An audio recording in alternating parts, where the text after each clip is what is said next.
नमस्कार, डिकोडिंग 24/7 में आपका स्वागत है। मैं हूँ राकेश त्रिपाठी। रूस के राष्ट्रपति व्लादिमीर पुतिन आए और 2 दिन का उनका दौरा था। बहुत सारी बातें हुई और वो वापस चले गए। अब वापस जाने के बाद अमेरिका और यूरोपियन कंट्रीज़ के माथे पर जो शिकन पड़नी शुरू हुई है, आज उसके मायने समझना चाहते हैं हम। और इसके लिए हमारे साथ हैं हमारे strategic expert commander Sudarshan Chakrapani ji, जो डिकोड करेंगे कि यूरोपियन कंट्रीज और अमेरिका की दुश्चिंताएं क्या हैं। कमांडर साहब, आपका स्वागत है। राकेश जी, जय हिंद, जय भारत, नमस्कार। बहुत मजा आता है हमेशा की तरह आपसे मुलाकात करके और इस माध्यम से सभी श्रोताओं से मिलके। और बहुत इंटरेस्टिंग टॉपिक्स हैं हमारे पास आज। जी चलिए जी शुरू जी। करते हैं। तो सर, पहला सवाल तो यही है कि पुतिन आए और चले गए, जो भी कुछ हुआ, जो दिया लिया, जो भी है, लेकिन ये दुश्चिंताएं जो हैं इन कंट्रीज की, यूरोपियन कंट्रीज की और अमेरिका की, उसके मायने क्या है? राकेश जी, उनकी चिंताओं का जो माने है वो तो बहुत गंभीर है, उसमें कोई शक जी नहीं है। ये तो साफ है कि पुतिन जी आए, उन्होंने 16 एग्रीमेंट में, और एग्रीमेंट कहिए, मेमोरेंडम ऑफ अंडरस्टैंडिंग कहिए, 16 साइन हुए हैं।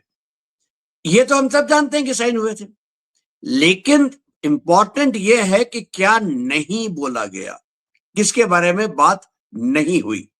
और यहां पे हम्म, देखिए, सबसे अहमियत की बात जो है वो है रेलॉस। रेलॉस है, रेसिप्रोकल एग्रीमेंट है जो हमारा, जो हम बना रहे हैं लॉजिस्टिक्स के लिए। और इसमें अहमियत क्या है? इसकी वजह से 3,500 सैनिक हिंदुस्तान रूस के अंदर तैनात कर सकता है, या रूस हमारे पास। हम रूस के हर एक नेवल, एयर और मिलिट्री बेस का इस्तेमाल कर सकते हैं अपनी रिक्वायरमेंट के लिए, और रूस को भी मौका मिलता है हमारे नेवल बेसिस को इस्तेमाल करने का। ठीक है। और इसके साथ साथ जो चीजें और होंगी वो है टेक्नोलॉजी। और टेक्नोलॉजी में खास करके जो पहले होता था, हम मानते थे कि हम बायर हैं और रशिया सेलर है, कि मतलब वो दुकानदार है और हम ग्राहक हैं। हम जाएंगे, हम मांगेंगे और वो हमें बेचेगा, हम पैसे देंगे, हम वापस आ जाएंगे। रिश्ता सिर्फ वहीं तक का था। अब ये है ना, खरीदार और दुकानदार की रिलेशनशिप निकल के ये बन रही है पार्टनरशिप। हम हम्म, साथ साथ इक्विपमेंट बनाएंगे, टेक्नोलॉजी ट्रांसफर होगी, हम भी सीखेंगे, वो भी सीखेंगे, और हम साथ साथ चलेंगे। ये एक बहुत अहम चीज हुई है। और ये वही होता है जो हमने अमेरिका के साथ साइन किया है। कॉमकासा साइन किया था, लिमोवा साइन किया था, ये सारे एग्रीमेंट्स किए थे। लेकिन ये वाला जो है ये उससे आगे चल के है। इसके साथ साथ एक और बात, बहुत बड़ी बात हुई है, जिसमें दोनों पुतिन और मोदी जी ने साइन किया है। वो है एक road map for development of strategic areas of India Russia relationship for the year till the year 2030, मतलब 2030 तक। इसमें अहम चीजें क्या हैं? इसमें सबसे अहम चीज है लेबर मोबिलिटी। 1 लाख तक हिंदुस्तानी जो हैं स्किल्ड और सेमी स्किल्ड वर्कर्स हमारे जाएंगे रशिया में, और उनको वहां पे मौका मिलेगा काम करने का। रशिया के लिए क्यों जरूरी है? क्योंकि देखिए, यूक्रेन का युद्ध हुआ है।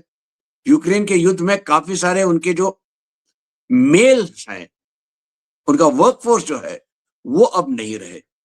तो उनको चाहिए है लेबर, उनको चाहिए वो प्रावधान जिससे वो कुछ कर सके। तो ये हमारी तरफ से जाएगा। दूसरा, हम बहुत से देखिए, रूस के साथ हमारी सबसे बड़ी समस्या क्या है?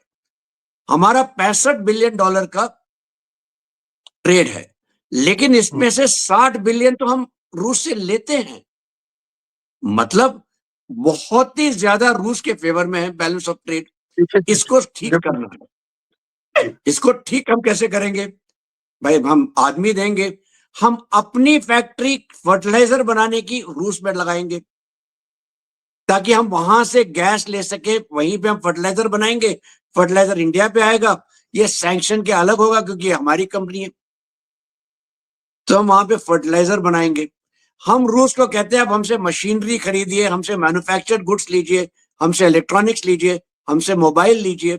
हमसे एग्रीकल्चर प्रोडक्ट्स लीजिए, क्योंकि रूस को जो चीजें चाहिए, जो उसको पहले इधर उधर से मिल जाती थी, अब उसको सैंक्शंस की वजह से नहीं मिल रही है, हम ये करेंगे। और सबसे अहम बात यह है कि हम ये सारा ट्रेड करेंगे रूपी रूबल में। मतलब ये हो जाता है कि आपने जो भी सैंक्शंस का इफेक्ट एक दूसरे के ऊपर हो सकता है, सिर्फ ट्रेड के ऊपर, सिर्फ रूस और इंडिया के ट्रेड के ऊपर, ये हम नलिफाई करते हैं और हम क्रिएट कर रहे हैं एक तरह से डिमांड इंडियन रुपीस की। अब देखिए, अगर हम सारे के सारे लोग बात करते हैं कि वहां पे अमेरिकन डॉलर 90 रुपए हो गया, अरे बाबा क्या हो गया, देखिए कितना खराब हो गया है, हिंदुस्तान की इकोनॉमी खत्म हो रही है। लेकिन ये हम नहीं समझते कि अगर हमारे करेंसी पिछले एक साल में तकरीबन 7-8% डिवैल्यू हुई है, वहीं यूरो डिवैल्यू हुआ है 15 से 20%, येन 30% डिवैल्यू हुआ है, बाकी इतनी करेंसीज भी तो डिवैल्यू हुई हैं। मतलब अमेरिकन डॉलर स्ट्रेंथन हुआ है, हम लोग उतने ज्यादा वीकन नहीं हुए हैं। तो हमारा जो, अगर हम वीक, अपने आप को स्ट्रेंथन करना है तो भाई हमको डॉलर की तरह हमें रुपये की डिमांड क्रिएट करनी है। डिमांड तभी क्रिएट होगी जब हम एक्सपोर्ट करेंगे और लोग कहेंगे कि हमें आप पैसे दीजिए, हम आपको पैसे रुपये में देंगे और वो रुपए खरीदेंगे हमसे, तभी तो डिमांड आएगी। और यानी इसीलिए ये रुपये, डॉलर को साइड लाइन कर रहे हैं आप, इसलिए दुश्चिंता सबसे बड़ी यूएस की है। करेक्ट, सबसे ज्यादा समस्या तो रूस के और हमारे ट्रेड से अमेरिका को यही है। और यूरोप को भी लगता है कि देखिए पहले क्या था, रिजर्व करेंसी सब डॉलर करते थे, फिर अब हमने कर दिया कि हम डॉलर नहीं, हम यूरो भी लेंगे, और यूरो का भी एक महत्वपूर्ण हिस्सा है हमारे करेंसी बास्केट में। लेकिन अगर हम वो भी कम कर देते हैं तो अमेरिका के साथ साथ यूरोप को भी तकलीफ होगी, ये तो जायज है। एक कमांडर साहब, एक बड़ी उम्मीद की जा रही थी कि जबरदस्त डिफेंस डील होगी दोनों देशों के भी, और पुतिन आएंगे बस साइन करेंगे उस पर बस। तो वो ये भी लोग कह रहे हैं कि शायद यूएस को नाराज नहीं करना चाहता इंडिया, मोदी नहीं करना चाहता नाराज, तो इसलिए बहुत ज्यादा वो है नहीं, अंदर अंदर सोची समझी बात है, वो होगी आगे। तो क्या है उसका मतलब? राकेश जी, बिल्कुल सही आपने नब्ज पकड़ी है। देखिए क्या किया है भारत ने, बहुत इंटेलिजेंट काम हुआ है भारत और रूस के बीच में। एक दिन पहले डिफेंस मिनिस्टर और उनके डिफेंस मिनिस्टर के बीच में बातचीत हो गई। अब अगर आप डिफेंस डील्स को डिक्लेयर कर देते तो जो आपने पुतिन के सामने साइन किया है उसका महत्व कम हो जाता, हम सिर्फ डिफेंस डिफेंस डिफेंस बात कर रहे होते। तो हमने वो नहीं साइन किया कि ये हम बाद में डिक्लेयर करेंगे, सही वक्त पे करेंगे। लेकिन क्या हमने डिक्लेयर किया, हमने कहा है हम टेक्नोलॉजी के ऊपर बात करेंगे, और हमको सबसे ज्यादा जरूरत है टेक्नोलॉजी की। चाहे वो एयरक्राफ्ट इंजन हो, चाहे वो गैस टर्बाइन्स हो जो हमारे पानी के जहाजों में लगती हैं, चाहे वो कोटिंग्स हैं, चाहे वो सिरेमिक ब्लेड्स हैं, सिंगल क्रिस्टल ब्लेड्स, चाहे वो मेटलर्जी है, ये सारी चीजों पे हमें टेक्नोलॉजी की जरूरत है। हमारे लिए क्रायोजेनिक इंजन जो हमारे और भी बेहतर कर देंगे हमारे रॉकेट्स को और हमारे मिसाइल्स को, और वो हम की बात है। और एक छोटी सी लाइन वहां पे लिखी है, हम बात करेंगे, मुझे वो नंबर याद नहीं आ रहा, 181 समथिंग नंबर था, कि आप उसकी बात भी कर रहे हैं। लोग भूल गए कि ये भाई ये नंबरों के साथ एक लेटर जो है वो क्या है, वो लेटर यही है, क्रायोजेनिक इंजन वाला। तो आपने हल्के से छोटे से वो करके बता दिया कि हम बहुत सी चीजें कर रहे हैं, लेकिन हमने डिक्लेयर नहीं किया। एक तरह से कुछ हद तक हो भी सकता है कि कैट्सा के को सैंक्शन ना इन्वोक किया जाए।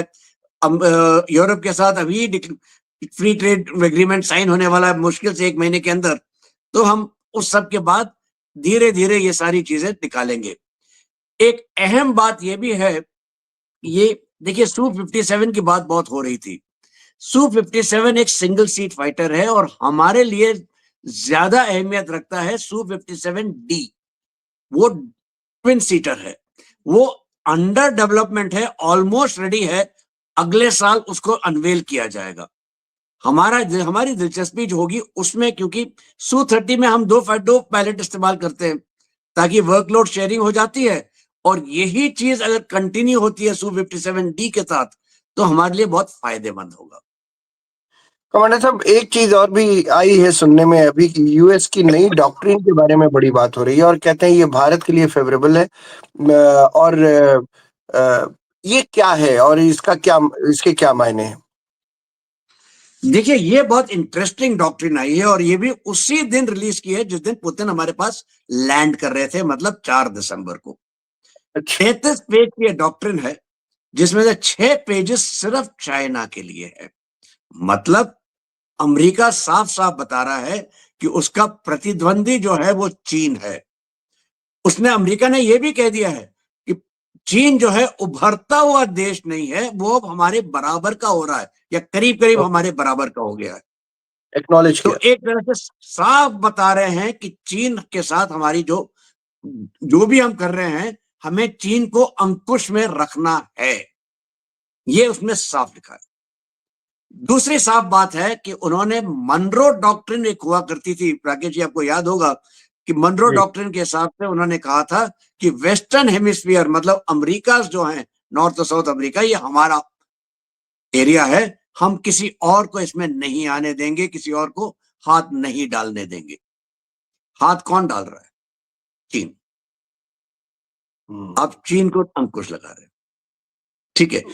तो आपने यहां पे चीन को रोका, आपने साफ कह दिया कि इंडो पैसिफिक में आपको चीन के ऊपर अंकुश लगाना अनिवार्य है। क्यों? क्योंकि अगर वो नहीं करते हैं तो आपको समस्या हो जाएगी ताइवान। ताइवान अगर चीन के हाथ गिर जाता है तो चीनी नेवी जो है पैसिफिक ओशन के अंदर फ्री एंट्री मिल जाती है, फिर वो कभी भी जापान, फिलीपींस, बाकी सबको कर लेगा। ये फर्स्ट आइलैंड चेन के नाम से ये पूरा का पूरा डॉक्ट्रिन मानी जाती है। तो आपने यहां पे भी बात कर दी, ठीक है।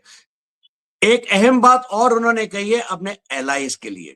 अपने एलाइज के लिए कहा है कि साहब आप जो काम करते हैं, आप सारा का सारा डीकरा हमारे सर पे डाल देते हैं डिफेंस का, ये हमें बर्दाश्त नहीं है, आपको शेयर करना पड़ेगा, बर्डन शेयरिंग करनी पड़ेगी। मतलब आप अपने एलाइज को बोल रहे हैं कि भैया पैसे दीजिए आप, ठीक है, अपना डिफेंस बजट बढ़ाइए। मतलब यूरोप को भी एक तरह से आपने नोटिस लगा दिया, लीगल नोटिस जैसे सर्व नहीं करते हम कि भाई हम आपको तो नोटिस दे रहे हैं, तो क्या यूरोप को क्या नोटिस दे दिया। क्या कमांडर साहब, भारत की सिग्निफिकेंस पर भी बात हुई है इसमें? हाँ जी, अब यही तो समस्या है। एक तरफ अमेरिका भारत के खिलाफ बात करता रहता है, आप देखिए स्कॉट बेसेंट हो या वो इधर उधर लोग हैं, अगड़म बगड़म कुछ भी बोल देते हैं। लेकिन इस डॉक्ट्रिन में वो कहता है कि India is a global power, मतलब रिकॉग्नाइज कर रहा है। डॉक्ट्रिन में कहता है बिना इंडिया के हमारी इंडो पैसिफिक नीति जो है वो अधूरी रह जाएगी। अगर चीन पे अंकुश लगाना है, बिना इंडिया के नहीं हो सकता, ये भी साफ कहते हैं, ठीक है। और काउंटर टेररिज्म के लिए भी वो कहते हैं कि हिंदुस्तान के बगैर हमारा काम नहीं चलता। इसी के बदौलत उन्होंने हमारे साथ 10 साल का एक डिफेंस फ्रेमवर्क एग्रीमेंट साइन किया है, ठीक है ना। और हमने 8,000 कुछ करोड़, 8,500 करोड़ की हमने डील भी साइन की है अमेरिका के साथ, MH-80 रोमियो और हेलीकॉप्टर्स के मेंटेनेंस के लिए। तो उस तरह से तो अमेरिका डॉक्ट्रिन में तो मानता है कि हिंदुस्तान की अहमियत बहुत ज्यादा है। हाँ, हमारे सामने चैलेंजेस है, उसमें कोई शक नहीं है, चाहे वो ट्रेड की तरफ से हो, चाहे वो टैरिफ की तरफ से हो, चाहे वो, है ना, अमेरिका का दोगलापन है कि कभी कुछ बोल देता है। तो इस सब के साथ तो है ही, लेकिन इसमें डॉक्ट्रिन वाइज तो उन्होंने हिंदुस्तान के लिए अच्छी चीजें बोली है, ज्यादा पॉजिटिव है, नेगेटिव कम है। एक और विषय है जिस पर थोड़ी सी चर्चा करनी है, बहुत जरूरी लगती है मुझे भी। पाकिस्तान में, हमारे पड़ोस में, अफगानिस्तान में एक दूसरे पर हमला, पलटवार, ये सब हो रहा है। इस बीच क्या हुआ है कि मुनीर को लेकर अमेरिका में करीब 40 सीनेटर्स ने एक चिट्ठी लिख दी है। अब वो, उस चिट्ठी का क्या सिग्निफिकेंस है और कैसे उसे लेना चाहिए, थोड़ा सा रोशनी डालिए उस पर। राकेश जी, ये बड़ा दिलचस्प सवाल है आपका। देखिए हो क्या रहा है, जरा सा एक कदम पीछे ले लेते हैं ताकि साफ साफ समझ में आ जाता है। एक तरफ आपने मुनीर को फील्ड मार्शल से फील्ड मार्शल बना के और उसके उठा के आपने उसको चीफ ऑफ डिफेंस फोर्सेस बना दिया। वहां पे शहबाज शरीफ गायब हो गए, लेकिन फिर आ गए, उन्होंने साइन कर दिया, चलिए समस्या हल हो गई। एक तरह से एक ट्रायल बैलून छोड़ा गया था कि एक वैसी वेबसाइट जिसके बारे में किसी को पता नहीं है, वहां से रिलीज हो जाती है खबर कि इमरान खान मर गया है और पूरा हंगामा खड़ा हो जाता है। इमरान खान सही सलामत हैं, कम से कम पाकिस्तान तो यही बोलता है, उनकी बहन भी यही बोलती है, तो हम मान लेते हैं। लेकिन ये देख रहे थे मुनीर और पाकिस्तान कि इमरान खान की अभी भी कितनी पहुंच है और क्या वो कुछ ज्यादा कर सकते हैं, और उन्हें साफ दिखाई दे दिया कि हाँ भाई, इमरान खान में अभी भी दम है। देखिए, कुछ ही दिन पहले की बात है जब सऊदी अरब और टर्की ने शुरुआत की थी बात करने की पाकिस्तान और अफगानिस्तान से कि किसी ना किसी तरह से सुलह हो जाए। कुछ कदम आगे बढ़ाए गए, लेकिन सुलह नहीं हुई। यहां तक कि टर्की में जब लास्ट इनका जो मीटिंग हुई थी, सुनने को आता है तो एक दूसरे को मुक्के मारने को तैयार हो गए थे, गाली गलौज हो गई थी। अब यहाँ पे जो उनका सबसे बड़ा ट्रेडिंग पॉइंट है, वहां पे हो जाता है एक झड़प। उस झड़प में एक आध गोलियां चलती हैं अफगानिस्तान की तरफ से, पाकिस्तान उठा के एक हैंड ग्रेनेड फेंकता है और फिर ये बढ़ जाती है बहुत बड़ी सी झड़प जिसमें कई लोग मारे जाते हैं। ट्रेड वैसे ही पाकिस्तान और अफगानिस्तान के बीच में बहुत ही कम हो गया है, ना के बराबर हो गया है। तो जो अफगानिस्तान को चाहिए उसको तो ईरान के साथ, ईरान के जरिए मिल जाता है, क्योंकि भारत भी भेज रहा है चाबहार के रास्ते और वो ईरान के रास्ते वहां पहुंच जाता है। लेकिन पाकिस्तान जो अफगानिस्तान से इंपोर्ट करता है, खास करके मैं ना बहुत सी चीजें वहां से आती हैं, वो चीजें उनको मिल नहीं रही हैं। पाकिस्तान में जो पश्तून थे उनको उन्होंने निकालने की कोशिश की है, कई लोग मारे गए हैं, और ये पश्तून वाली कोड की वजह से पाकिस्तान और अफगानिस्तान के बीच में सुलह तो हो नहीं सकती। तो ये चुटपुट झड़प होती रहेंगी, डोरेंट लाइन आपकी गर्म रहेगी, है ना, कभी बहुत गर्म तो कभी हल्की सी नरम, लेकिन कभी गरम गरम कभी नरम नरम, यही चलता रहेगा। यहाँ एक पे और सबसे बड़ी समस्या आती है मुनीर को। सॉरी, आप कुछ कह रहे थे? नहीं जी, प्लीज कंटिन्यू। तो सबसे बड़ी समस्या आती है मुनीर की। मुनीर की समस्या यह है कि उसको 4 जगह से ऐंठा जा रहा है। एक, हिंदुस्तान ने अपना बॉर्डर, हमारा वेस्टर्न उनका ईस्टर्न बॉर्डर को गर्म रखा है, वहां से वो लोग आदमी निकाल नहीं सकता। दूसरा, वेस्टर्न बॉर्डर पाकिस्तान का डोरेंट लाइन के साथ, वहां पे बहुत ही ज्यादा गर्म है। तीसरा, चाहे वो केपीके हो, चाहे वो बलूचिस्तान हो, चाहे वो सिंध हो अभी, और ऑफ कोर्स पीओजे के, वहां पे भी कुछ ना कुछ होता रहता है। रोज एक नई झड़प होती है, रोज कुछ सोल्जर मारे जाते हैं। और पाकिस्तान अपने, है ना, देखिए 2024 में सब मिला के पाकिस्तान के 2100 सिपाही मारे गए थे। 2025 में अभी खत्म नहीं हुआ है, इससे कई ज्यादा पाकिस्तानी सोल्जर्स मारे गए हैं। बहुत दुख होता है जब पाकिस्तानी सोल्जर मरता है, क्योंकि सोल्जर तो फिर भी जवान तो जवान हो, लेकिन यहां तक हो गया है कि पाकिस्तान के सैनिक, यहाँ अफसर भी, उन्होंने रेजिग्नेशन पे रेजिग्नेशन डाल रहे हैं कि हम केपीके में नहीं सर्व करेंगे, हम बलूचिस्तान नहीं जाएंगे, हम डोरेंट लाइन पे नहीं जाएंगे, हम पीओजेके में नहीं जाएंगे। सुनने को आता है 3,500 पाकिस्तानी अफसर, लेफ्टिनेंट कर्नल और मेजर रैंक के, उन्होंने रेजिग्नेशन दे दिया है। तो वो समस्या चल रही है। और यही तो सबसे आगे लड़ते हैं, मेजर यही और तो लड़ते हैं, लेफ्टिनेंट कर्नल तो। हाँ। बिल्कुल, जनरल थोड़ी लड़ते हैं। और आ गई है समस्या, और 25,000 आपको भेजने हैं सऊदी अरब और 25,000 भेजने हैं अपने गाजा। तो 50,000 मतलब एक पूरा कोर आपको निकालना पड़ेगा, उसके साथ कोर हेडक्वार्टर्स जाएंगे।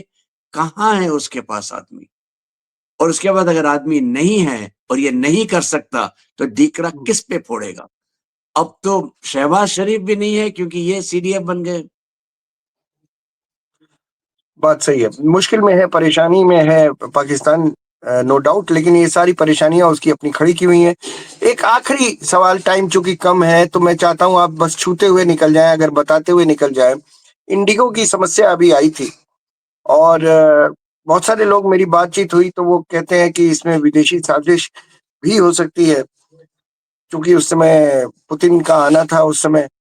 तो इस पे थोड़ा-सा रोशनी डालें आप, तो बस टाइम चूँकि कम है तो मैंने कहा कि संक्षेप में एक वो भी लेते चलें।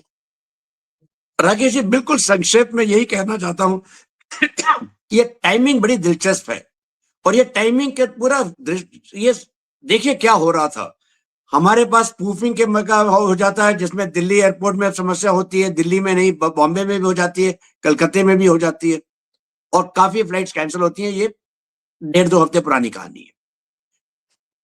2 साल पहले से इंडिगो को मालूम था कि ये रूल्स आने वाले हैं, नोटिफाई हो गए थे 1 साल पहले।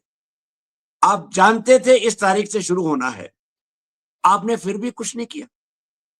बाकी एयरलाइंस तो चल रही है, बाकी एयरलाइंस को कोई समस्या नहीं हुई और जब समस्या शुरू हुई, आप तभी उसके ऊपर एक्शन ले लेते, आपने वो भी नहीं किया। और भी ज्यादा दिलचस्प ये है कि इंडिगो की इंटरनेशनल फ्लाइट्स जो हैं, उसमें एक भी फ्लाइट कैंसिल नहीं हुई, एक भी फ्लाइट हुँ, डिले नहीं हुई, वहां पे क्रू की कमी नहीं हुई। क्रू तो वही क्रू है, चाहे आप एक जहाज उड़ाएं या दूसरा जहाज उड़ाएं। तो आपने डोमेस्टिकली इतनी समस्या क्यों होने दी, और वो भी उस टाइम पे जब पुतिन यहाँ पे बैठे हैं। सवाल तो खड़ा लोग होता है। तो सवाल खड़ा होता है। लोग ये भी कहते हैं कि देखिए इंडिगो का सीईओ जो है वो भारतीय मूल के नहीं है, इसीलिए ये सब हो रहा है। कुछ गहरे राज्य की तरफ इशारा करते हैं। ये सब तो मैं नहीं जानता। इतना ही कह सकता हूं कि ये इससे है ना, कोई अच्छी बू तो नहीं आ रही।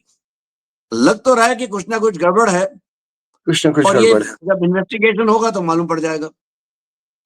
बिल्कुल, और मुझे भी लगता था कि भई 2 साल हैं और एक किसी कंपनी ने कोई तैयारी नहीं की, और अब समस्या ये भी है ना कमांडर साहब की, ministry of aviation, civil aviation जो है वो है आपके पास, आपकी टीडीपी के पास। टीडीपी में भी चंद्रबाबू नायडू का बेटा है, तो आप बड़ा नरमी से हाथ भी रखना है आपको। तो ये सब बड़ी हाँ, सारी बिल्कुल। चीज़ें होती हैं, कोalition की गवर्नमेंट में चलती हैं। खैर, आज बहुत सारे मुद्दों पर बातचीत हुई, अमेरिका से लेकर यूरोप और यूरोपियन यूनियन, और फिर पाकिस्तान और अफ़गानिस्तान, और बाद में इंडिगो पर भी हमने चर्चा की, और आपने बड़ी बहुत सारे एंगल ऐसे बताए जो आम लोगों को नहीं पता होंगे, बहुत सारे तो मुझे ही नहीं पता थे। तो हम लोग तो जब भी आपसे बात करते हैं तो नई-नई बातें पता चलती हैं। आपका बहुत-बहुत शुक्रिया, आपने बहुत हम लोगों को एनलाइटन किया इस शो में। बहुत-बहुत धन्यवाद सर। बहुत बहुत धन्यवाद राकेश जी। जय हिंद, जय भारत। जय हिंद सर।